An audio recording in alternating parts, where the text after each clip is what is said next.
So I wasn't sure what to call my story, so I went with Bah Humbug because I hate Christmas. So I have been thinking about this after I heard what the theme was and what to talk about, and so much like Mike, who I've been sitting with, I was thinking a lot about the traditions that my family had with Christmas growing up. And some of them were good. Some of them were.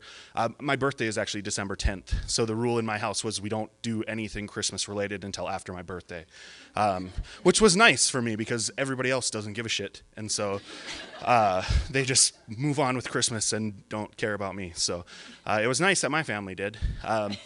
We also, we would go to my grandparents every Christmas Eve, and we had to wait until the dishes were done before we could open Christmas presents. That was the rule. My grandpa would always read the traditional Bible Christmas story before we could open presents as well. So we had different things like that that were traditional.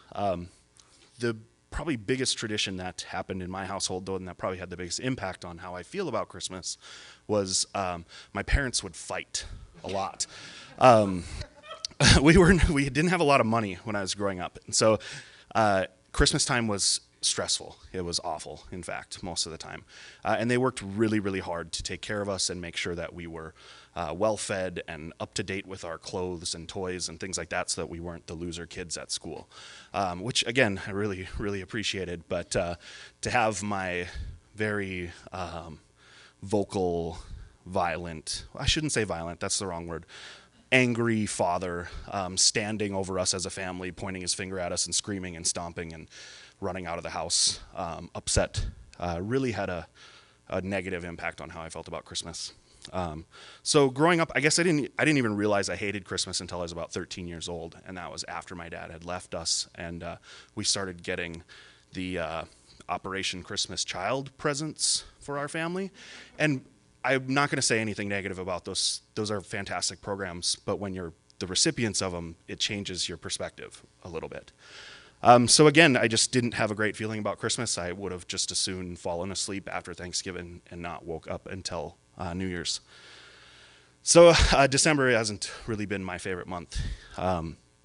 Anyhow, as I got older, things happen around Christmas, and when things happen close in proximity to a holiday, you get to relive them every year. I had friends whose brothers were killed on Christmas. Another friend whose dad walked into the hospital and collapsed and died of a heart attack on Christmas. You know, all of these things, and they present these markers that you get to relive every year. As soon as Halloween is over now, you get to start reliving those memories and those frustrations and those hurts. So as I got older, again, just didn't really care for Christmas. When I got into college and became an adult, my sister and brother picked up where my parents left off and would scream and yell at each other at Christmas. They're polar opposites. One is conservative, business-minded. The other is left-wing, liberal education.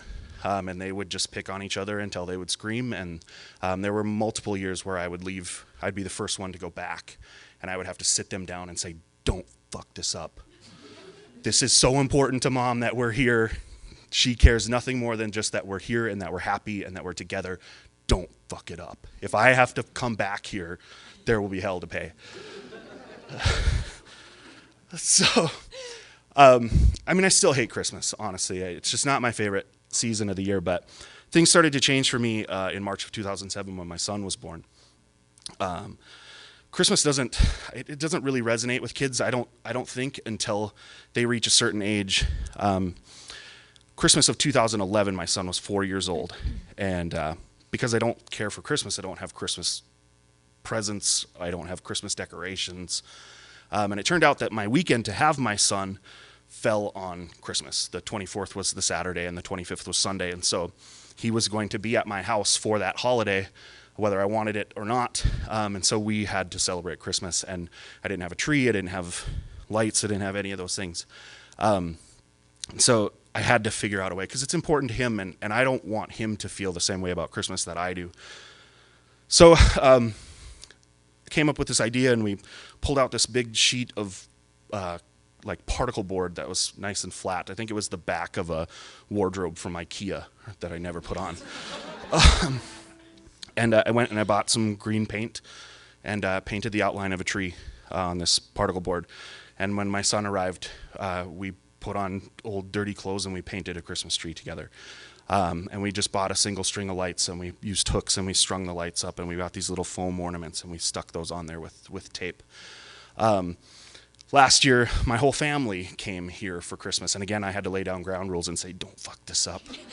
This is really important. We just all want to be together. We want to have fun.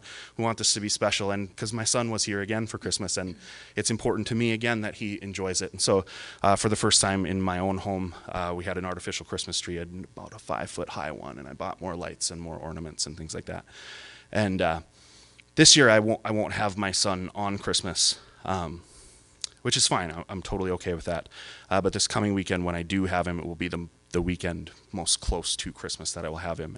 And we'll pull out the tree again and hang the ornaments and the lights. And so in a lot of ways, Christmas is becoming redeemed for me because he and I are starting to establish the traditions that I didn't really look forward to. So that's my story. Thanks.